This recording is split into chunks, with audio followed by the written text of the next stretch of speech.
안녕하세요. 즐거운 순간 박대선입니다. 어제 비타민 C를 좀 먹고 따뜻하게 난방을 했더니 몸은 좀 좋아졌는데 목소리는 역시 별로네요. 죄송합니다. 어쨌든 최대한 회복을 하려고 노력을 했고요.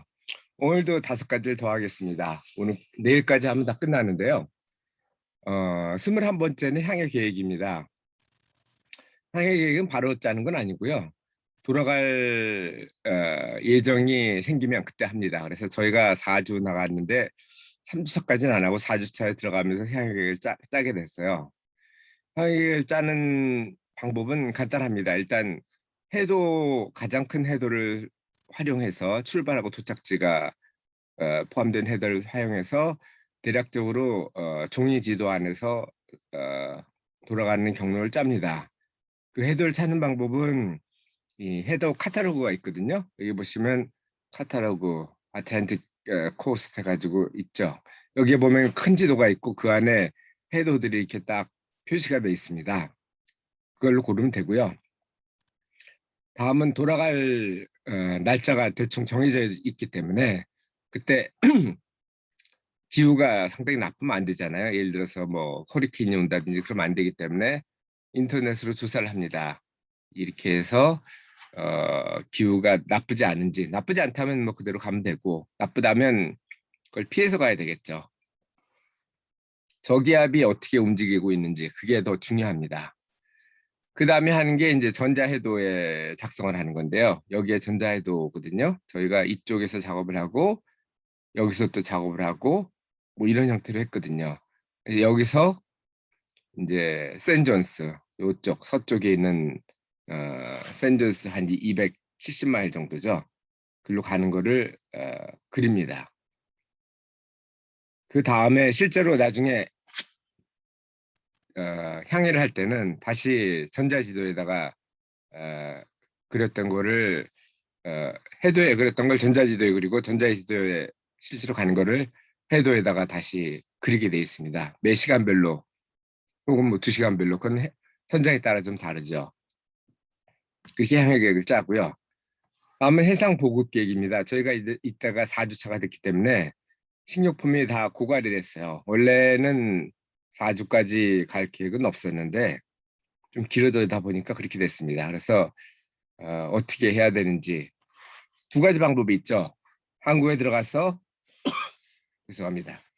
식료품을 실어오는 방법이 있고 아니면 그 탐사선처럼 보급선에서 받아오는 방법이 있는데 보급선으로 해서 받아오는 방법을 하려다 보니까 워크보트 작업을 해야 돼요. 그러니까 두 배 사이에 조그만 어, 보트를 왔다 갔다 하는 거죠. 그걸 해서 이제 구명보트 유지보수를 미리 하게 됐습니다. 준비를 미리 해야 될 거 아니에요. 구명보트 유지보수는 보니까 원래 주간 점검을 하게 돼 있더라고요. 근데 저희가 처음 하다 보니까 이걸 못했었는데 주간 점검 항목에 이제 공기 압력과 시동하는 게 있어요. 그러니까 이게 공기 부양식이기 때문에 공기가 빠지면 가라앉을 거 아니에요. 그래서 공기 압력이 충분한지 그리고 모터보트가 만약 배터리가 나가면은 시동이 안 걸릴 거잖아요. 물론 수동으로 갈 수도 있지만 급박한 상황에서 예를 들어서 구명보트 같은 경우 시간 싸움이잖아요. 그때는 문제가 될 수도 있겠죠. 그래서 시동을 매주 걸게 돼 있습니다. 그래서 시동이 안 걸린다든지 아니면 배터리 볼티지가 너무 낮다든지 그러면은 배터리 차저가 있습니다. 그걸 가지고서 차지를 하면 되고요. 그리고 이제 이거는 구명 상황인데 구명 상황은 항상 바람을 향해 여기 나온 게 구명 상황이거든요. 이게 바람 방향입니다. 바람 방향으로 이렇게 가야 돼요. 맞바람을 받게. 왜냐하면은 바람이 뒤에서 불어오면은 속도를 조정하기가 좀 어렵거든요. 근데 바람을 보고서 가면은 앞으로 가는 속도 지정은 좀 쉽잖아요. 뒤로 가는 것보다. 그래서 이렇게 바람을 향해서 이 구조자에 접근하게 돼 있고 그리고 시계 방향으로 이렇게 돌면서 처음에 하면 좋지만 만약 안 되면 한 바퀴 이렇게 뺑 돌아서 다시 이렇게 접근하는 형태로 갑니다. 왜냐하면은 이 모터보트 뒤쪽에는 그 프로펠러가 있잖아요. 근데 그게 만약 사람에 닿으면 다칠 수도 있기 때문에 이런 방향으로 갑니다. 그리고 속도는 한 2, 3노트 정도로 상당히 저속으로 하게 돼 있어요. 배는 4노트 정도, 그리고 구명정은 그보다 조금 더 낮은 2 내지 3노트 정도로 하는데 이게 최저 속도입니다. 이거보다 더 낮으면 이 방향 전환이 안 돼요. 그래서 매뉴버빌리티를 유지하기 위해서 최저 속도를 유지를 합니다. 그리고 이때가 되니까 또 인터넷이 불통이 돼 버리더라고요. 우리 전화도 보이스 오버 그 인터넷 전화고 이메일도 당연히 인터넷 쓰고 그러다 보니까 전화하고 이메일 전부가 다 불통이 돼 버렸어요. 그러다 보니까 옛날식으로 쓰는 거죠. 옛날에 했던 방법이 중파 무선 통신이었거든요. 그러니까 수단파는 뭐 10마일 내외를 가고 중단파는 수백 마일까지 가니까 센전이 270마일 정도 떨어져 있잖아요. 그래서 여기도 어, 중단파 가지고 통신이 됩니다. 물론 퀄리티는 상당히 떨어지죠. 그래서 센전 트래픽을 통해서 전화 연결도 가능은 한데 퀄리티는 떨어지지만 어쨌든 여기도 이제 초단파는 우리가 16번을 쓰지만 중단파는 200번 채널을 씁니다. 그래서 우리가 채널 16번을 하고서 실제 통화는 다른 거로 뭐 72번이라든지 74번 이런 거로 하듯이 중단파도 마찬가지입니다. 채널 200번으로 먼저 통화를 해서 예를 들어서 센전 트래픽이다 그러면 뭐 채널 200번에 호출을 해서 나오면 채널 뭐 210번 해가지고 210번으로 바꿔가지고 거기서 이제 직접 통화를 하면 됩니다. 왜냐하면 16번이나 200번 같은 경우 모든 사람이 같이 쓰는 거기 때문에 오래 쓰면 안 되거든요. 그리고 기상예보 통신입니다. 뭐 인터넷이 나왔기 때문에 기상도 같은 걸 인터넷으로 볼 수는 없고 대신 아까 중파 통신을 이용해서 라디오처럼 듣습니다. 이거는 6시간마다 한 번씩 기상예보를 하는데요. 지역별로 다 다르죠. 지역별로 기상이 다 다르기 때문에 그래요. 그래서 라디오 AD에 지역별 주파수하고 그리고 시간이 정해져 있습니다. 그리고 이 시간은 항상 지역 시간이 아니고 국제 표준시를 사용하게 돼 있어요. 왜냐하면 어디서 듣는지 모르기 때문에 그렇죠. 마지막으로 선내 경보 장치가 있습니다.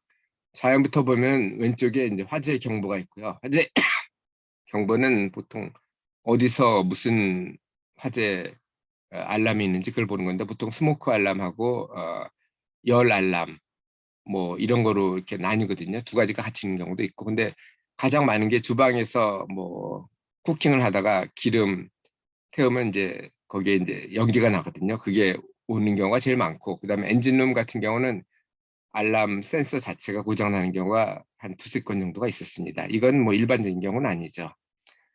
시끄럽습니다. 어쨌든 좌연 알람이 있고 그다음 우연에는 조난 경보가 있어요. 조난 경보는 중파나 단파, 입맛세 이렇게 세 가지로 있는데 입맛셋은 경보면 상당히 큰데 너무 이 커버리지가 넓어서 뭐 3,000마일씩 떨어진 데서도 오거든요. 어떻게 가겠어요? 순간 이동하는 방법이 있는 것도 아니고 그래서 입맛셋은 거의 무시되고 많이 쓰는 게 중파나 단파인데 중파 조난이 오면 가까우면 구조를 하는 게 원칙이고요. 멀면 못하죠. 단파는 이게 밤하고 낮에 그 전파 반사가 좀 달라집니다. 그래서 단파 같은 경우 릴레이를 해주는 게 중요하고요. 그리고 이제 중앙에 있는 게 5가지가 있습니다. 예를 들어서 이게 중앙이거든요. 중앙에서 보면은 이게 우연 경보고 이 왼쪽에 있는 게 전자지도예요. 전자지도는 이제 주어진 항로에서 많이 벗어나면 알람이 나고요. 중간에 있는 게 레이더인데 레이더 같은 경우 예를 들어서 어, 충돌 대상 물건이 발견됐다든지 뭐 그러면은 하는 방법이 알람이 나오고 그다음에 있는 게 여기 있는 게 오토파일럿인데 오토파일럿 같은 경우는 예를 들어서 추진차라든지 발전기에 문제가 생기면은 알람이 납니다. 오토파일럿 같은 경우는 항해사가 처리할 수가 없어요. 그래서 기관사를 부르거나 예를 들어서 추진체라든지 스티어링 같은 게 고장 났다 그러면 선장을 불러야 됩니다. 이거는 경험 있는 사람이 해야 되고 전체 안전에 관련된 거기 때문에 그렇고요. 그 다음에 항로하고 야간등, 레이더 뭐 이런 게 있는데 이거는 뭐 별 어려운 게 아니죠. 자, 오늘 여기까지 해서 5번째 했는데요. 내일 되면 끝날 수도 있고 내일 못할 수도 있습니다. 왜냐하면 제가 오늘 2차 접종을 할 계획인데요. 보니까 2차 접종하면은 한 72시간까지 좀 고생을 하더라고요. 저는 보니까 다행히 이렇게 심하진 않아서 제 유전자가 비슷한 아이들이나 아니면 동기들, 동생들, 그리고 어머니 같은 경우는 한 27시간 정도 고생을 한 것 같더라고요. 그래서 내일 아침에 일어나 봐서 상황이 나쁘면 뭐 타이레놀을 먹어야 될 거고, 상황이 뭐 별로 나쁘지 않으면 내일 끝낼 수도 있을 것 같습니다. 오늘도 즐거운 순간 박대선이었고요.